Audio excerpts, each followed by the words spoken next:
Assalamualaikum warahmatullahi wabarakatuh. Perkenalkan, nama saya Anissa Husna, mahasiswa STI Ana 2 Kuala Tungkal dengan nomor induk mahasiswa 2121038 Prodi Hukum Keluarga Islam 3A. Nah, tujuan pembuatan video saya kali ini untuk memenuhi tugas oleh Bapak Z Haryanto SHMH pada mata kuliah Hukum dan Hak Asasi Manusia. Dan adapun tugasnya ialah yang pertama, sumber tentang teori hak asasi manusia, dan yang kedua, hak asasi manusia dalam hukum nasional Indonesia, dan yang ketiga adalah penegakan hukum HAM di Indonesia. Adapun penjelasannya mari kita saksikan bersama-sama. Inilah dia. Nah, yang pertama yaitu penjelasan mengenai sumber tentang teori hak asasi manusia, dan saya akan memberikan penjelasan yaitu 3 teori. Yang pertama yaitu teori hak-hak alami. Hak asasi manusia merupakan hak yang dimiliki oleh seluruh manusia pada waktu dan tempat berdasarkan kodratnya, takdirnya sebagai manusia. Teori kodrati mengenai hak-hak teori hak alami yang menjadi asal-usul gagasan mengenai HAM bermula dari teori hukum kodrati. Teori ini dapat dirunut kembali jauh ke zaman kuno dengan filsafat stoika hingga ke zaman modern, hingga melalui tulisan-tulisan hukum kodrati Santo Thomas Aquinas. Dan yang kedua yaitu teori positivisme.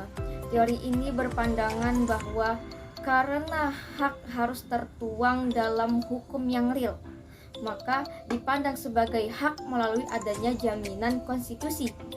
Teori atau mazhab positivisme ini memperkuat serangan dan penolakan kalangan authoritarian, dikembangkan belakangan dengan lebih sistematis oleh John Austin. Dan kaum positivis ini berpendapat bahwa eksistensi dan isi hak hanya dapat diturunkan dari hukum negara. Satu-satunya hukum yang sahih adalah pemerintah dari yang berdaulat. Ia tidak datang dari alam ataupun moral.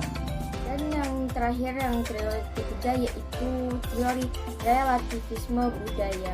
Teori ini merupakan salah satu bentuk antitesis dari teori hak-hak alami. Teori ini berpandangan bahwa hak itu bersifat universal, merupakan pelanggaran satu dimensi kultural terhadap dimensi kultural yang lain, atau disebut dengan imperialisme kultural.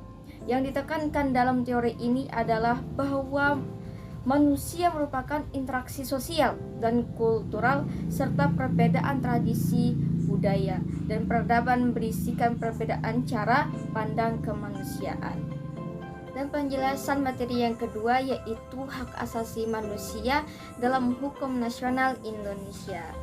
Secara normatif, definisi hak asasi manusia Indonesia dapat kita temukan, dapat kita jumpai pada pasal 1 angka 1 dalam Undang-Undang HAM yang berbunyi yaitu hak asasi manusia adalah seperangkat hak yang melekat pada hakikat dan martabat manusia sebagai makhluk Tuhan yang Maha Esa, dan merupakan anugerahnya yang wajib dihormati, dijunjung tinggi, dan dilindungi oleh negara, hukum, pemerintah, dan setiap orang demi kehormatan serta pelindungan harkat dan martabatnya manusia. Dapat diartikan bahwa hak asasi manusia adalah hak dasar yang merupakan karunia Tuhan yang Maha Kuasa, yang merupakan hak kultural, dan oleh karena itu HAM tidak dapat dicabut oleh manusia lain sesama hidupnya. Dan materi yang ketiga, yang terakhir yaitu penegakan hak asasi manusia di Indonesia.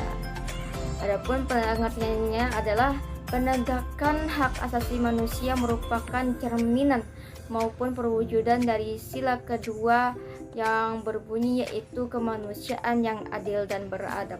Penegakan hak asasi manusia terjadi karena adanya pelanggaran hukum yang dilakukan. Dan adapun upaya pemerintah untuk menegakkan dan melindungi hak asasi manusia, yaitu yang pertama, memasukkan hak asasi manusia ke dalam Undang-Undang Dasar 1945 dan melakukan penyesuaian terhadap pasal-pasal yang berkaitan dengan penegakan hak asasi manusia. Dan yang kedua, menerbitkan berbagai peraturan perundang-undangan sebagai instrumen nasional hak asasi manusia. Dan yang ketiga yaitu membentuk Komisi Nasional Hak Asasi Manusia dan Pengadilan Hak Asasi Manusia serta lembaga-lembaga lain yang berwenang dalam penegakan hak asasi manusia. Dan yang terakhir, yang keempat, yaitu menyelesaikan berbagai pelanggaran hak asasi manusia dengan menyeret para pelakunya ke Pengadilan Hak Asasi Manusia. Demikian yang dapat saya sampaikan dalam materi ini. Apabila ada kesalahan dalam penyampaian, saya mohon maaf sebesar-besarnya. Dan saya akhiri dengan ucapan Wallahul muwaffiq ila aqwamit thoriq. Wassalamualaikum warahmatullahi wabarakatuh.